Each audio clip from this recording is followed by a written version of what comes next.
All right, Coach. Unfortunately, you dropped the 2-1 loss to Idaho here on Senior Day.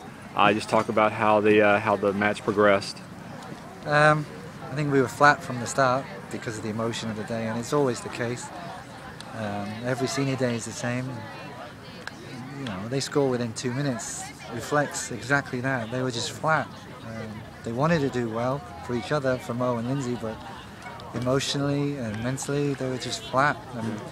They were fighting for their lives. So those two things combined, you know, it's a recipe for disaster. And of course, straight away, that was the result. There's nothing you can do about it. There's nothing we could have done about it. Now, the defense has been the key to you guys' success this year, and this is actually the first time that y'all have given up more than one goal in a game. I mean, just talk about, how were they able to get those first 2 goals in the first, 11 minutes of the match? 2 things. 1, we were mentally flat, too emotional. And 2, I moved people around and got players into the starting 11 who were kind of friends with Mo and Lindsay. So the starting 11 and the setup was an emotional decision rather than a decision with the brain and regards to the team and how we set up. So that was a major factor in contributing to that. But so that's not a bad thing. That's a good thing. I was trying to do it to make people happy. So, but that's the way it goes. And of course, as the season has gone as well, you guys are more of a second period team, and you had a lot of chances to equal this matchup, and you finally got that 1 goal by Brittany, but you weren't able to get that second one to tie it up. Oh, we had lots and lots of chances. The soccer's like that, you know. You need a bit of luck. The ball needs to fall exactly there, and it's an easy tap in. You know, we missed by centimeters. When another day it goes in.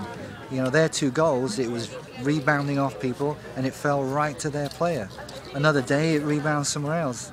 It's just the way the luck goes. You can't judge a team just on results because there's a lot of luck involved. Yeah, and there's still 2 more matches to be played this season. So what do you look to correct this week before you head out west to face San Jose and Utah State?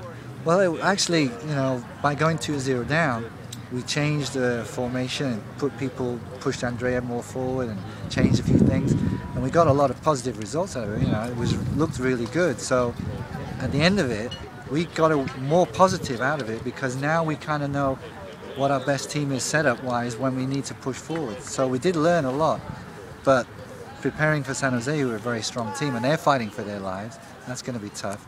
But we lost Paige Dunn with a broken ankle, so you know, it's just so sad. But she's a big player for us, so it's going to be really tough to finish out the season. We're just going to have to do the best we can. Yeah, you know, it was a sad day with the loss and with Paige going down, but you did get some great news over the weekend. You guys clinched a spot in the WAC tournament for only the 2nd time in the program's history.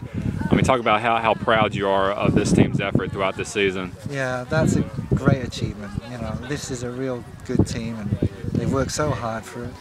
And maybe that was a contributing factor. You know, maybe they knew that they were in and they didn't have the same fight as they did, but it's been an outstanding season. No matter what happens from now on, it's been an outstanding season.